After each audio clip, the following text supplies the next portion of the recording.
جاي لكم النهارده بقى بوصفة قوية جدا للبرد.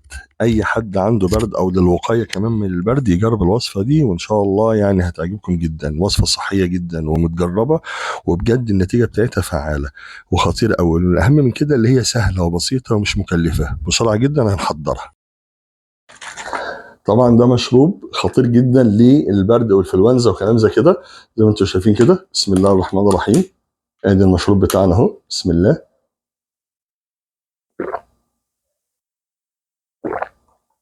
خطير قوي قوي قوي قوي. تعالوا بقى اوريكم ازاي عملنا المشروب بتاعنا دوت. الكميه اللي احنا عملناها دي مش عامل كميه كبيره، ولكن على قد الاستخدام.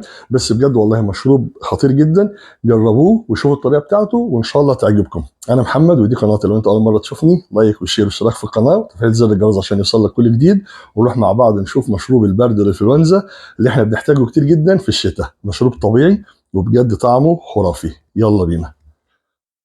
هنعمل بيها العصير بتاعنا. وزي ما انتم شايفين كده ادي عندي هنا جنزبيل طازه، عندي هنا حبه من البرتقال وحبه من الليمون، وهنحط 3 كاسات من من الميه. عايزين تحطوا عليه عسل مفيش مشكله، مش عايزين هتبقى عادي يعني مفيش اي مشاكل. هنبتدي نقشر بس الجنزبيل، وهنحط الليمون والجزر الليمون والبرتقال زي ما هو تمام، مش هنقشره ولا حاجه.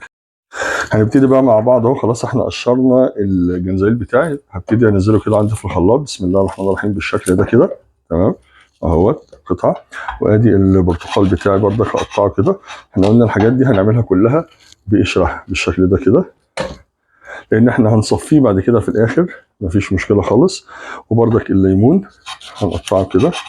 بسم الله الرحمن الرحيم تمام اهو كده. بسم الله. خلاص كده خلصنا ده. هننزل عندي هنا بكاسة مية. بسم الله الرحمن الرحيم. 2 3.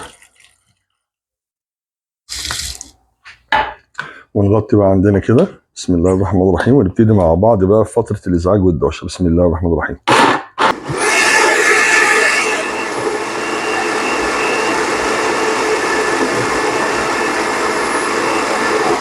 خلاص كده بقى جاهز عندنا. بقى هنبتدي نصفيه ونحطه في عبوات بلاستيك. طبعا ادي هنا الازايز البلاستيك اللي احنا هنعبي فيها، وادي هصفي. بسم الله الرحمن الرحيم بالشكل ده كده.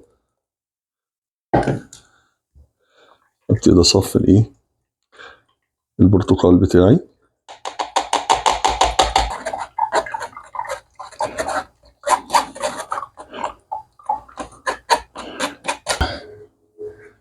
خلاص كده احنا الكميه بتاعتنا زي ما انتم شايفينها كده بالشكل ده. هنبتدي بقى نقفل. طبعا دي عبوات، يعني مجرد ما تقفل بس كده هي خلاص كده اتبرشمت او هنقفل كده كله تمام. خلاص بقت العبوات كلها عندي جاهزه اهي تمام. وبعد كده نشيلهم بقى في الثلاجه. اول ما تحس بالبرد او كلام زي كده تبتدي تشرب على طول منهم او تستخدمه على طول. ممكن نستخدمه يعني مشروب وقائي يعني تمام. ده الشكل النهائي بتاعه. يعني بجد والله مشروب صحي جدا وطبيعي، وفي نفس الوقت مفيد، لان دي فعلا الحاجات اللي احنا بنحتاجها او بنبقى محتاجينها جدا في وقت البرد اللي احنا موجودين فيه ده تمام. خلاص هنشيل بقى الكميه دي كده عندنا في الثلاجه. ممكن نعمل اكبر من كده، بس دايما انا بعمل على قد الاستخدام. كويس يعني. انتوا عايزين تزودوا اكبر من كده في الكميه مفيش اي مشكله. بكده نكون وصلنا خلاص لنهايه الفيديو بتاعنا. يا رب يكون المشروب عجبكم والطريقه تكون سهله وان شاء الله تستفادوا منه. جربوه. اكتبوا له كده في الكومنتات ايه رايكم في العصير او المشروب بتاع البرد او الانفلونزا في الوقت اللي احنا فيه دوت. واشوفكم على خير ان شاء الله في فيديو جديد، والسلام عليكم ورحمه الله وبركاته.